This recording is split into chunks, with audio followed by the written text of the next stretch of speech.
apoy para sa mga taong nakakalimot na sa dagat-dagatang apoy. Para sa mga taong patuloy na nagpapakasasa sa mga kasalanan. Para sa mga taong mali ang pinaghahandaan.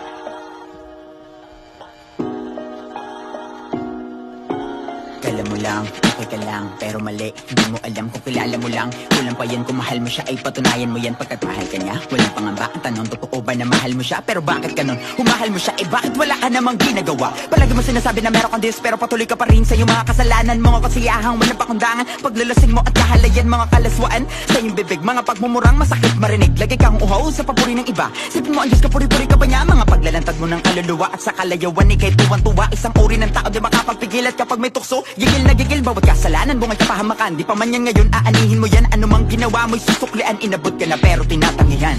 Marami ang umiiyak sa impyerno. Mayaman mo to kabanyagan Pilipino. Lugar na kung saan ay walang sinisino. Habang maaga pa ay mahalin natin si Kristo. Totoong totoo ang impyerno. Walang katapos ang sakit sa impyerno. Lugar na kung saan ay walang sinisino. Habang maaga pa ay maglingkod tayo kay Kristo. Gusto ko maging hot, maging sexy, maging famous, mamuhay na maraming pera. Ah, talaga? Gano'n ko nakakasigurado na bukas mabubuhay ka pa? Gusto ko mag-travel, magpakasarap at maging hayahay. Paano ko mag-rapture bukas? Paano ko patay ka na bukas? Paano ko wala ng bukas? Maraming panahon lumilipas, walang nakakaalam kung anong bukas. Huwag kang pakampante at magmataas. At kapag ginampas ka ng alon ng buhay, hindi ka na makakaalpas. Makbo man na mabilis, di mo na matatakasan ng mga nakaantay na kaparusahan. Pagsiyam mo man na paulit-ulit, hindi mo na mababalik ka ng iyong nakaraan. Ito nakabayaran sa iyong kapabayaan. Alam mo na nga mali, pero pinili mahagdan, di pinahalagahan. Bagay na dapataan mo, sana papunta sa buhay na walang hanggan. Kahit napilitin, eh ganun din. Kahit masakit man na isipin, sa iyong kasalanan na yaripin, kaya apoy ang iyong sasapitin.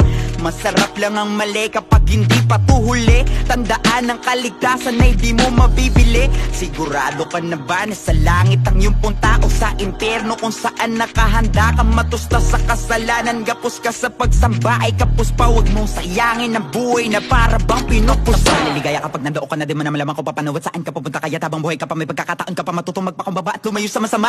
Huwag na magmaang-maangan, dapat merong panghawakan. Kaluluway, huwag gaya at sa walang hanggang kamatayan. Magpasalamat tayo kasi meron sa ating tumubos at inabot tayong lahat. Pagkat mahal tayo ng Diyos, mamuhay tayong matuwid upang maging karapat-dapat. At parusa sa impyerno ay di na sa atin lumapat. Marami ang umiiyak sa impyerno. Mayaman mo to kabanyagan Pilipino. Lugar na kung saan ay walang sinisino. Habang maaga pa ay mahalin natin si Kristo. Totoong totoo ang impyerno. Walang katapos ang sakit sa impyerno. Lugar na kung saan ay walang sinisino. Habang maaga pa ay maglingkod tayo kay Kristo. Totoong totoo ang impyerno. Walang katapos ang sakit sa impyerno. Lugar na kung saan ay walang sinisino. Habang maaga pa ay maglingkod tayo kay Kristo.